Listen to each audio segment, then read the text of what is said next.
Hey there! Let's wrap up our circle geometry series with the final theorems. Hope you're excited. If you missed any previous lessons, make sure to start from the beginning to catch up and follow the full flow. Now, Theorem 10, 2-second segment theorem. Suppose we have a circle and an external point P outside the circle. From P, we draw a second line that intersects the circle at 2 points A and B, and we draw another second line that intersects the circle at 2 points C and D. Then, according to the theorem, the product of the distances PA times PB will be the same as PC times PD. Awesome! We can extend this theorem and say that if this line is a tangent, say this line touches the circle at a single point C, then we have PA times PB equals PC square. This theorem is called the tangent-secant theorem, which is very similar to 2-secant segment theorem. Now, suppose we have a circle and an external point P outside the circle. From P, we draw a secant line that intersects the circle at 2 points A and B, such that this secant line passes through the center of this circle. Then, we draw this tangent which touches the circle at C. Now, if PA is 3 units and PC is 4 units, then what will be the radius of this circle? We will solve it using two different methods.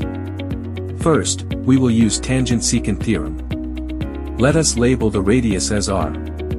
So AB, or the diameter of this circle, will be 2r. Thus, PB will be equal to 3 plus 2r, right? Now, using this theorem, we get 4 square equals 3 times 3 plus 2r, or 16 equals 9 plus 6r. Therefore, r equals 16 minus 9, or 7 over 6. We can also solve the same using the fact that a tangent is always perpendicular to the radius at the point where it touches the circle. So, this will form a right-angled triangle with the side lengths as 4r, and the hypotenuse as 3 plus r, and thus 3 plus r, whole square equals 4 square plus r square. Expand it to get this. R square gets cancelled out, and we are left with 6r plus 9 equals 16, or r equals 7 over 6. Now, we move on to our final theorem, or Theorem 11, which is chord power theorem. This theorem states that if two chords intersect inside a circle, let us label the sides as A, B, C, and D.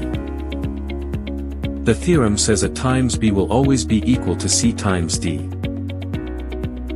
Let us end this video with this question. Suppose this is a cyclic quadrilateral in which these are its diagonals. If this angle is 55 degrees and this angle is 45 degrees, then what will be the value of this angle?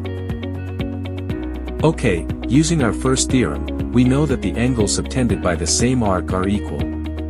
So, if this angle is 55 degrees, then this angle will also be equal to 55 degrees. So, this angle will be equal to 55 plus 45, or 100 degrees. Then we also know that the opposite angles of a cyclic quadrilateral are supplementary. That is, they add to 180 degrees. So, if this is 100, then this will be 80 degrees, and that's it. Stay subscribed and keep following for more simplified learning.